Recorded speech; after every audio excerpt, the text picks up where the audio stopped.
The dogs and I have come to Meisel Woods Conservation Area today. We're up by Crow Lake, just south of Highway 7 near Charlotte Lake. And this is a small conservation area operated by Rideau Valley Conservation Authority. And there's a couple small loop trails here that we're going to walk today and just show you some of the natural features as we go.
Just walking the 3-kilometer loop right now, and it's a nice trail, an undulating trail over rocky Canadian Shield bedrock and through a mixed forest habitat: oak, maple, pine, hemlock.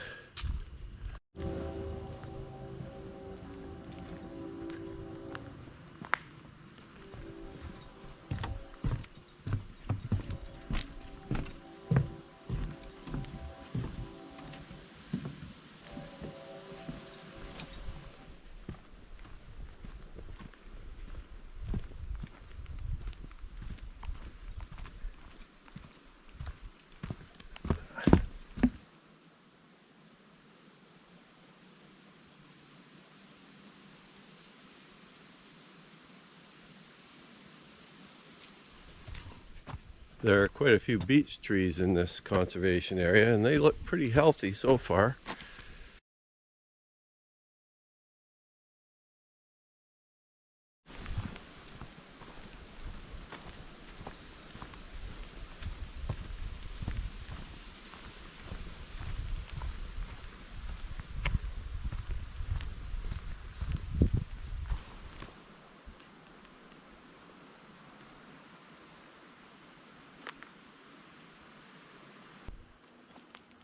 So as I go, I just notice the various trees around me: eastern hemlock, white birch, sugar maple, white pine, ironwood in the understory, basswood. A fairly typical mixed forest for this area, I guess you would say. It looks quite healthy though, and it seems like they've had more rain than we have. Things are a lot fresher, greener looking here than around our place.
I've been to this conservation area a couple times over the last 10 years or so, and I keep forgetting how nice it is. Actually, it's a very pretty little place. Nice loop that goes around the lake here, and you could almost feel like you're miles away in the wilderness somewhere, but you're really not far away from Kingston or Sharbot Lake, any of those places.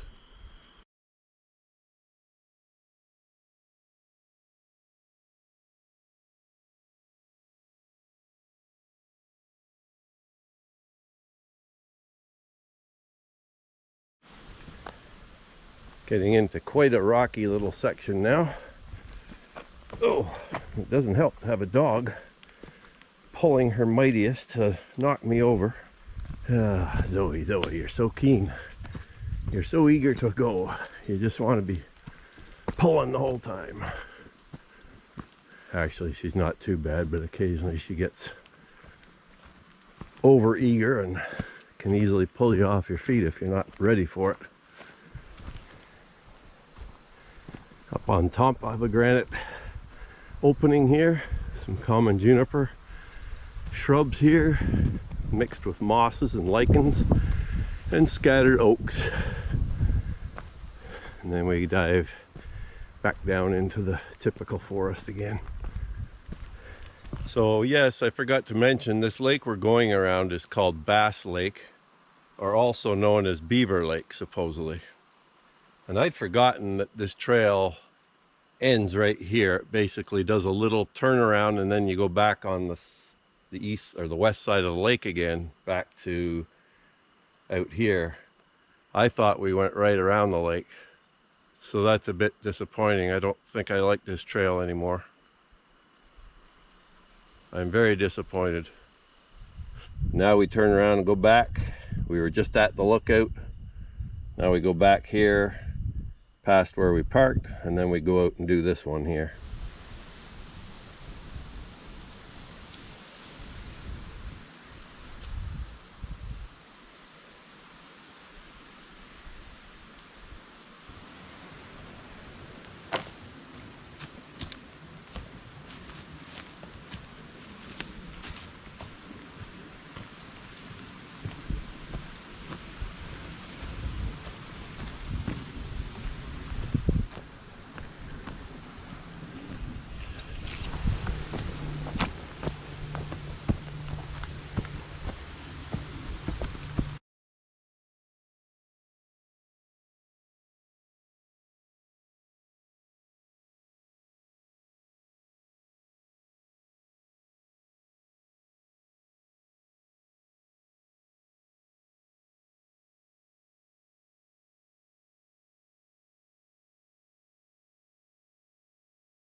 There go the tracks off to the east.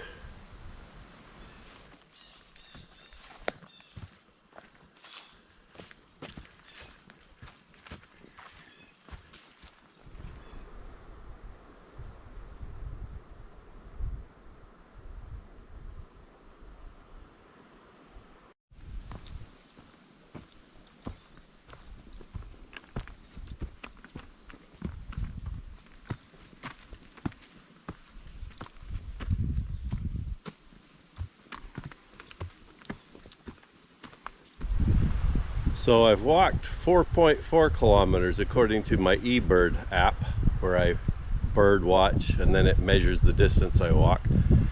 So I walked around the south end of the lake, out to along the west side and up to the turnaround at the top right corner. And it said when I got there, when I finished that side, it said I'd done 2.62 kilometers. Now my app says 4.4 kilometers to here.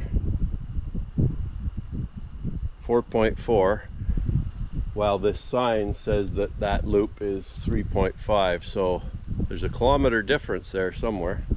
So now I'm going to go and do this little loop here. It goes up the east side of the lake and has a little loop at the end of it. So we'll see what the total is for that loop when I get back.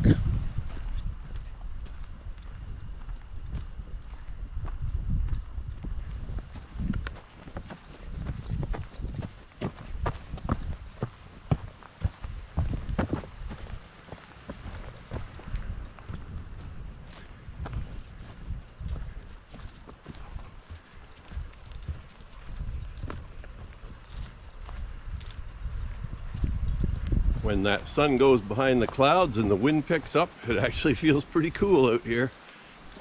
It's funny how it can change so quickly. Oh, there's the sunny warmth again. Certainly getting that feeling of fall in the air. Hate to say it. This is the life.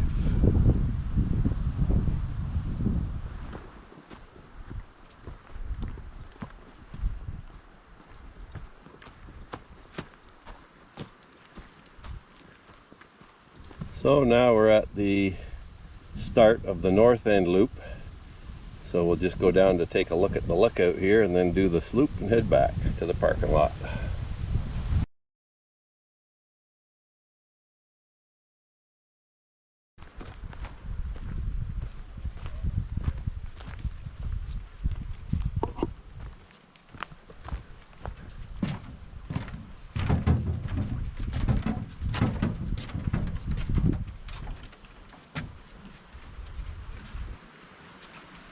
There's Bass Lake from the north end.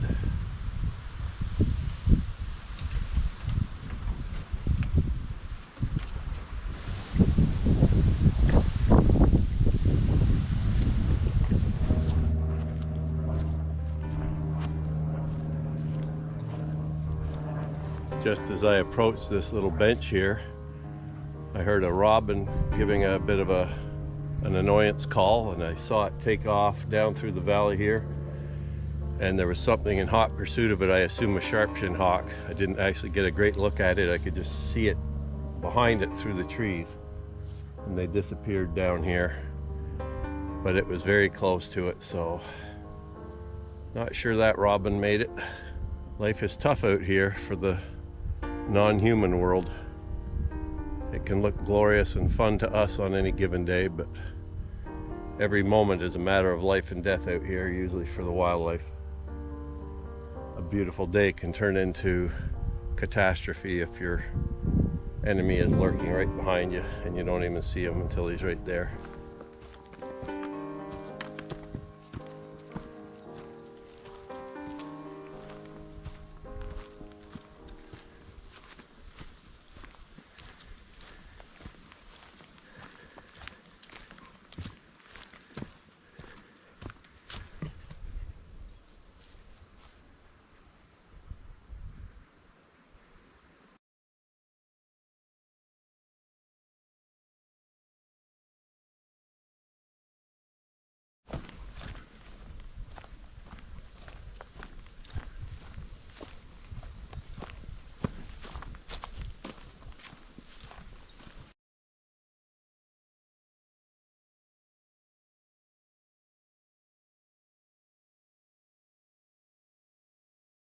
So I've just completed the loop on the north end of that trail, and now we're going to head back down to the parking lot.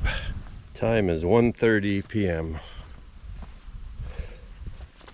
So as in this case where Mr. and Mrs. Meisel donated their land to the local conservation authority, if you have a fairly large piece of land that's in natural state and you'd like to leave it for conservation purposes after you pass, you may want to consider thinking about either donating or selling for fair market value to a local conservation agency such as the Conservation Authority, Nature Conservancy of Canada, or a local land trust, of which there are several in the area. Now, there's usually a number of steps that have to be gone through and criteria to be met, but if you're concerned about what happens to your natural property in the future, I think this is a good option to consider, and hopefully you can get your property preserved for all future generations. So here we are back at the parking lot, and as I mentioned last time, according to my eBird app here, by the time we had gotten here from the first loop over there, we had walked 4.4 kilometers. Now my phone app says, the eBird app says 6.5 kilometers after walking this 1.5 kilometer loop. So 4.4 to 6.5, that's more like 2 kilometers I'm getting for this loop. Altogether, phone app, says I walked 6.54 kilometers compared to 5 kilometers here. So anyhow, an interesting disparity. Anyhow, it was a great walk. Hope you enjoyed it. I was surprised how much walking you could still get here. I thought it was a smaller set of trails. So we've been here for 2 hours and 10 minutes, and it's given me a good little workout, and the dogs too.